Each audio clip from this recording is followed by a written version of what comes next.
জয় গুরু। বন্দে পুরুষোত্তমম, বন্দে পুরুষোত্তমম। আশা করি আপনারা খুব ভালো আছেন, আর আমিও খুব ভালো আছি, কারণ আমার সাথে সবসময় ঠাকুর বিরাজ করে। এবার ভাববেন, আমার সাথে সবসময় ঠাকুর কিভাবে থাকে। আমরা মহাভারতে দেখেছি অর্জুনের সাথে স্বয়ং ভগবান শ্রীকৃষ্ণ সবসময় থাকতেন, কিন্তু এই কলিযুগে ঠাকুরকে নিয়ে আমরা সবসময় কিভাবে চলব। এই কলিযুগে ঠাকুরের কথা বলা আর ঠাকুরের কথা শোনা স্বয়ং ঠাকুরকে নিয়ে চলার মতো। তাই সবসময় ঠাকুরের কথা চিন্তা করবেন আর বীজ নাম করবেন, তাহলেই মনে হবে ঠাকুর সবসময় আপনার সাথে আছে। তো আমি এখানে বলতে চাইছি, ছোটবেলায় ঠাকুরের দয়া যদি না থাকতো, আজকে আমি এই দুই চোখ দিয়ে হয়তো দেখতে পেতাম না। এই গল্পটা বলার আগে আমি একটা ঘটনা বলতে চাই, যে ঠাকুরের প্রতি আমার এত বিশ্বাস কিভাবে আসলো। ঘটনাটা খুব ভালো, মন দিয়ে শুনবেন। ছোটবেলায় যখন আমার মা আমাদের তিন ভাইকে নিয়ে দীক্ষার জন্য অমৃতি মন্দিরে নিয়ে যায়, আমাদের তখন বাড়ি ঘর ছিল না, আমরা মামার বাড়িতে থাকতাম। মামার বাড়ি ছিল মালদা। মালদা থেকে অমৃতি মন্দিরের দূরত্ব 21 থেকে 22 কিলোমিটার হবে। তো সকাল সকাল মা আমাদেরকে চান করিয়ে নিজে রেডি হয়ে অমৃতি মন্দিরে চলে আসলো। আমার ছোট ভাই খুব ছোট ছিল, তাই ওর দীক্ষা হয়নি। আমি আর দাদা দুই ভাই দীক্ষার জন্য অমৃতি মন্দিরে চলে এসেছি। মা আমাদের তিন ভাইকেই নিয়ে এসেছে। তারপরে দীক্ষার জন্য যখন আমি আর দাদা ঘরে ঢুকবো, তখন মা কাছে যে 40 টাকা ছিল, 20 টাকা আমাকে দিল আর 20 টাকা দাদাকে দিয়ে দীক্ষার ঘরে ঢুকিয়ে দিল। তারপরে আমাদের দীক্ষা হলো। আমি আর দাদা ঠাকুর প্রণামী দিলাম, দিয়ে ঠিয়ে বাইরে বেরিয়ে আসলাম। কিন্তু আমার মনে একটা প্রশ্ন জাগলো, মার কাছে তো 40 টাকাই ছিল, আমাকে 20 টাকা, দাদাকে 20 টাকা দিয়ে দিল। তো মার কাছে তো কিছুই থাকলো না। তো মাকে বললাম, মা আমরা বাড়ি যাব কি করে? তখন মা একটা খুব দামি কথা বলল। ওই কথাটা আমার এখনো মনে আছে। মা আমার কথার পরিপ্রেক্ষিতে বলেছিল, সব ঠাকুর যাবে। এই কথাটা আমি শুনে চুপচাপ হয়ে গেলাম, দাদাও চুপচাপ। ভাই তো ছোট ছিল, ভাই কোলে ছিল। মাকে বললাম, মা আমরা বাড়ি যাব কি করে? মা বলল, সব ঠাকুর যাবে। তারপর আনন্দবাজারে প্রসাদ গ্রহণ করলাম। প্রসাদ গ্রহণ করে 4টার মতো বেজে গেল। তারপর মা আমাদের তিন ভাইকে নিয়ে মালদার উদ্দেশ্যে হাঁটা আরম্ভ করল। মা বলল, ঠাকুরের বীজ নাম কর আর ঠাকুরকে স্মরণ করে চল, হাঁটতে হাঁটতে আজকে মালদা চলে যাবে। মানে 22 থেকে 23 কিলোমিটার, তার মধ্যে ভাই আমার মায়ের কোলে। তাহলে আমার মায়ের ঠাকুরের উপর কি বিশ্বাস। তো ঠাকুরের নাম নিতে নিতে আমরা তিন ভাই, দুই ভাই আর মার কোলে ভাই আর মা হাঁটতে আরম্ভ করলাম মালদার উদ্দেশ্যে। মনে মনে ভাবলাম, এতটা রাস্তা কিভাবে যাব, আর ঠাকুরের নাম করতে লাগলাম। কিন্তু মার ওই যে একটা কথা, সব ঠাকুর জানে। কিছুটা দূর এগিয়েছি ঠাকুরের নাম করতে করতে, তখন একটা অটো চালক এসে মাকে বলল, দিদি যাবেন নাকি? মা বলল, না যাব না, আমার কাছে টাকা নেই। তখন অটো চালকটি বলল, দিদি আমাকে চিনতে পারছেন না, আপনার ভাই সুকুমারের আমি ভালো বন্ধু, আমার নাম নিরঞ্জন, আমার বাড়ি এখানে। মা তখন চিনতে পারলো। তারপর বললো, দিদি চলেন, টাকা পয়সা লাগবে না। তখন আমরা 3 ভাই আর মা অটোতে উঠে বাড়ি চলে আসলাম। সেই দিন ঠাকুরের যে কি মহিমা, সেই দিন আমি মানে জলজান্ত প্রমাণ। মানে যতই প্রতিকূল পরিস্থিতি আসুক না কেন, ঠাকুরের নাম জপ করলে, ঠাকুরের ওপর দৃঢ় বিশ্বাস হলে তোমার মানে ওই বিপদ থেকে মুক্তি পাবাই। তো এই ঘটনাটা কেন বললাম এবার বলছি। আমরা 3 ভাই, আমাদের অবস্থা অতটা ভালো ছিল না। আমরা মামা বাড়িতে থাকতাম, খেলতাম ঠেলতাম। তো মা আমাদেরকে নিয়ে পড়াতে বসাতো, মা আমাদেরকে চান ঠান করিয়ে দিত, স্কুলে পাঠাতো। তো একদিন দেখলো আমার 2 চোখে মনির কাছে সাদা সাদা কি। তো মা বললো আয় তো বাবা, কাছে আয় তো। এসে 2 চোখে দেখলো যে ছানি পড়েছে, তাও বড় বড় ছানি, চোখের মনির কাছে চলে আসছে। তখন মা তো ভয় পেয়ে গেল।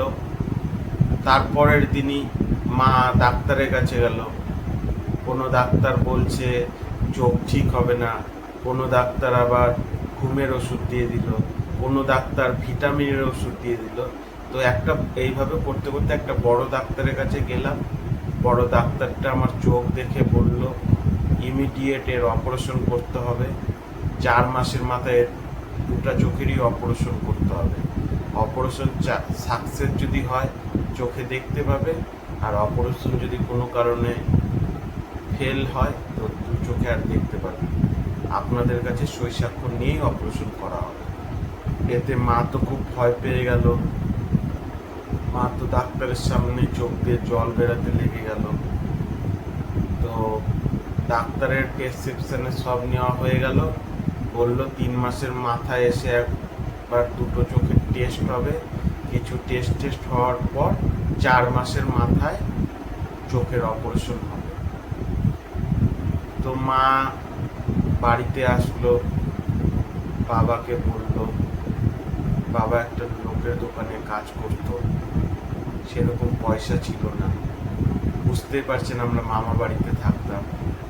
মামা মাসি দিদাকে বলল যে চোখ অপারেশন হবে।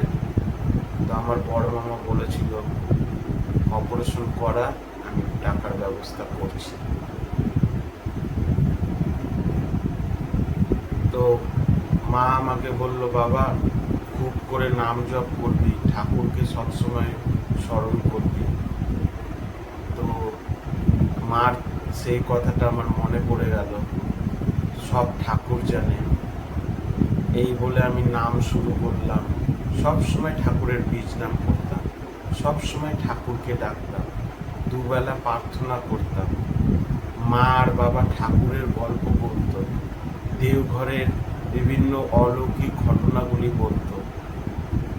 এইভাবে করতে করতে দিন যায়, মাস যায়। এরকম করতে করতে 3 মাস যখন হয় তখন মা আমাকে নিয়ে ডাক্তারের কাছে আসে চোখ টেস্টের জন্য। আমিও খুব ভয়ে ভয়ে ছিলাম, চোখ অপারেশন হবে, কি এমন বলবে। সব প্রেসক্রিপশন নিয়ে ডাক্তারের কাছে গেলাম। অনেকগুলি পেশেন্ট ছিল, শহরের খুব বড় ডাক্তার। কিছুক্ষণ মোটামুটি ঘন্টাখানেক ওয়েট করার পর আমার নাম আসলো। আমাকে টেস্ট করার জন্য একটি ঘরে ঢুকালো, বিভিন্ন রকম টেস্ট করলো। ডাক্তারের আমার টেস্ট করে রীতিমতো মাথায় হাত, অবাক হয়ে গেছে। ডাক্তার এসে মাকে বলছে এই রকম চমৎকার আমি আমার 15 বছরের ডাক্তারি জীবনে দেখিনি। ছানি একদম নাই, 2 চোখ একদম ভালো পরিষ্কার। মাকে বলার পর মা তো খুশিতে আত্মহারা হয়ে গেল। ডাক্তার বলল কিভাবে সম্ভব হলো এই জিনিসটা। তখন মা আমার দিকে তাকিয়ে হাসলো, আর আমি মাকে বললাম যে সব ঠাকুর জানে, ঠাকুরের বীজ নামের যে কি পাওয়ার, সেই দিনকে আমি জলজান্ত প্রমাণ পেয়েছি। মানে যে দু চোখ মনির কাছে ছানি চলে এসছে, অপারেশনের ডেট দিয়ে দিয়েছে, তার 1 মাস আগে আমরা টেস্ট করাতে গেছি অপারেশন করব বলে, সেই দু চোখ একদম ভালো হয়ে গেছে।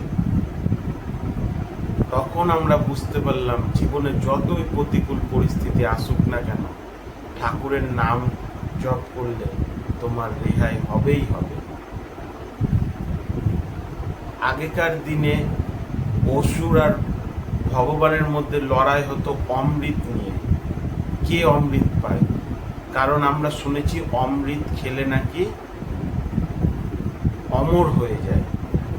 তো আমরা জীবনে অমৃত খাইও নি, অমৃতের স্বাদও নেইনি, অমৃত কি জিনিস জানি না। আমরা শুধু শুনেছি অমৃত খেলে মানুষ অমর হয়ে যায়। এটা কলিযুগ। এখানে অমৃত বলতে ঠাকুরের নাম শোভন, ঠাকুরের বীজ নাম, ঠাকুরের ভগবত ধাম, ঠাকুরের জন্য টিপি ওয়ার্ক, এটা হচ্ছে কলিযুগের অমৃত।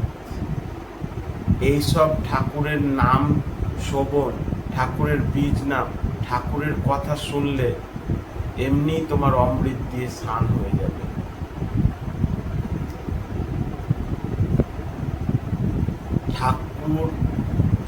ঠাকুরের যে কি মহিমা তা আমরা একটু যদি দেখি, প্রতিটা মানুষের জীবনে ঠাকুরের এরকম মহিমা আছে। কেউ কেউ বুঝতে পারে, কেউ কেউ বুঝেও না বোঝারই করে। এই জন্য ঠাকুরের সবসময় বীজ নাম করা উচিত, ঠাকুরকে সবসময় মাথায় নিয়ে চলা উচিত।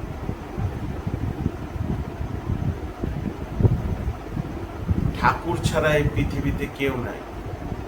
পরম পূজ্যপাদ আচার্যদেব একটি কথা বলেছিলেন, আমি যদি ঠাকুরকে ছাড়া পরিবারকে ধরি, মাকে ধরি, বাবাকে ধরি, বউকে ধরি, ছেলেকে ধরি, তারা কেউ থাকবে না, তারা একদিন আমাকে ছেড়ে চলে যাবেই যাবে। কিন্তু আমরা যদি ঠাকুরকে ধরি, ঠাকুরের সবসময় নাম ডাক করি, আমাদের সাথে বাবা থাকবে, মা থাকবে, ভাই থাকবে, বউ থাকবে, বোন থাকবে, সবাই থাকবে। ঠাকুরই হচ্ছে এমন একটি জিনিস যাকে ধরলে তুমি সব পাবে। আর ঠাকুরকে ছাড়া সবাইকে ধরলে কিচ্ছু পাবে না, নেট করছে। তাই আমাদের উচিত ঠাকুরের বীজ নাম করা, ঠাকুরকে নিয়ে চলা, ঠাকুরকে মাথায় নিয়ে চলা। জয় গুরু। আমার ঘটনাগুলি কেমন লাগলো, ঠাকুরের বীজ নাম করলে কি কি উপকার হয় তা আমি সব তুলে ধরলাম। আস্তে আস্তে আরও অনেক কিছু তুলে ধরবো। আমার জীবনে প্রতিটা মুহূর্তে ঠাকুরের যে অবদান আছে তা ধীরে ধীরে আপনাদের সামনে তুলে ধরব। জয় গুরু।